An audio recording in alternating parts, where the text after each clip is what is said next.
Hi, second graders. Today's story is from Knowledge 5 Lesson 2 called America in 1812 Part 2. Before I begin our read aloud, I'm going to introduce you to our vocabulary words. Our first vocabulary word is the word abandon. Repeat after me. Abandon. Abandon means to stop doing something or to give up entirely. Our next vocabulary word is the word patience. Say patience.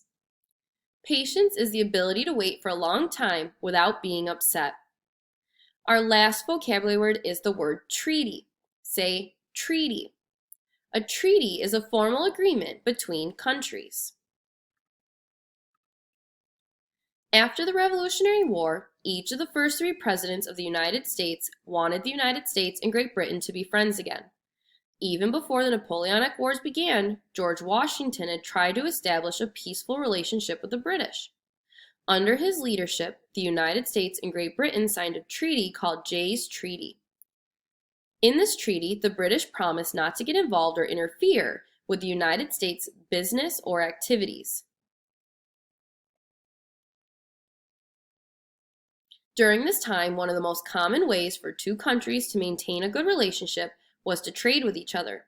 The United States sent flour and tobacco and other goods to Great Britain. Great Britain sent tea and manufactured goods to America. When the Napoleonic Wars began in Europe, France and Great Britain became enemies. The United States was caught in the middle. The United States government really did not want to have to get involved. Merchants in New England relied on trade with Britain to run their businesses. France had helped America during the Revolutionary War. The United States wanted to keep that friendship too. However, when U.S. troops, cargo, and sailors were being threatened, especially by the British, the United States could not ignore it.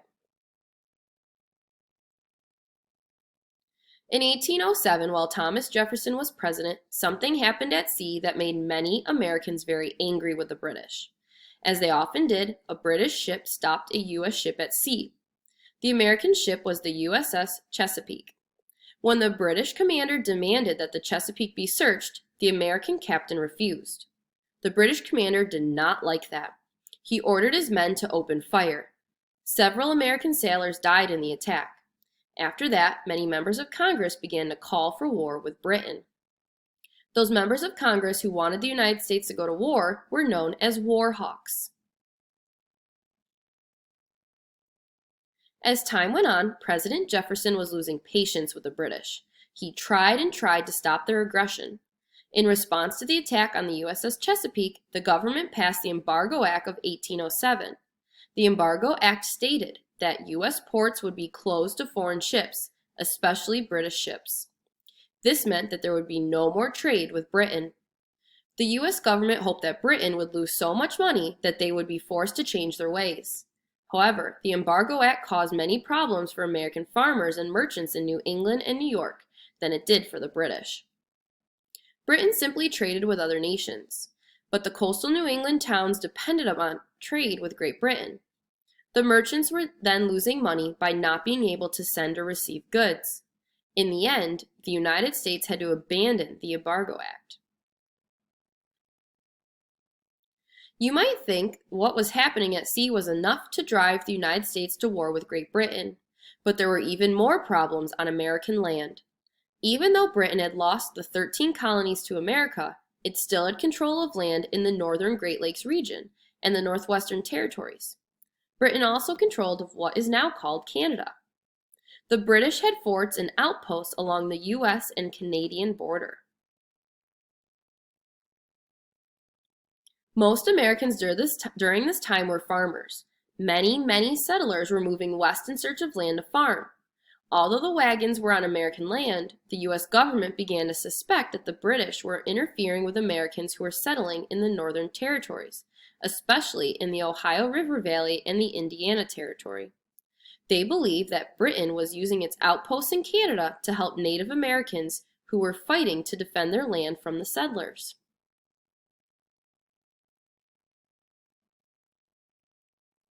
In 1811, many Native Americans fought to remove settlers from their land in the Battle of Tippecanoe. The U.S. Army fought back.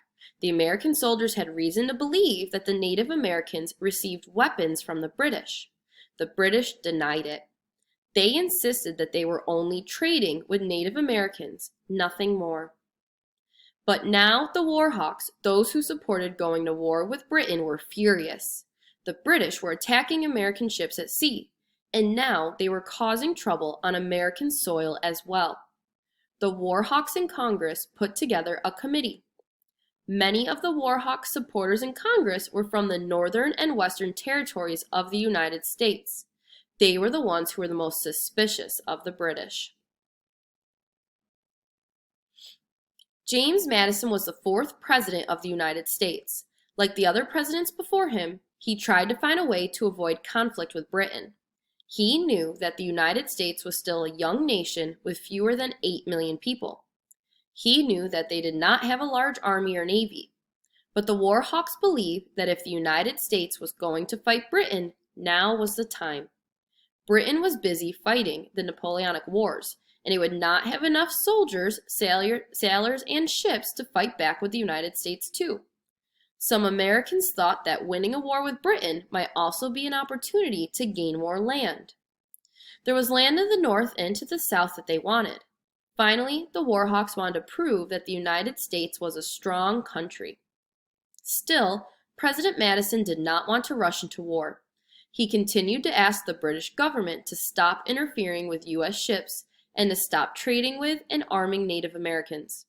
However, the British continued to ignore the president's requests. With the war hawks demanding war, James Madison finally agreed. On June 18, 1812, the United States declared war on Great Britain.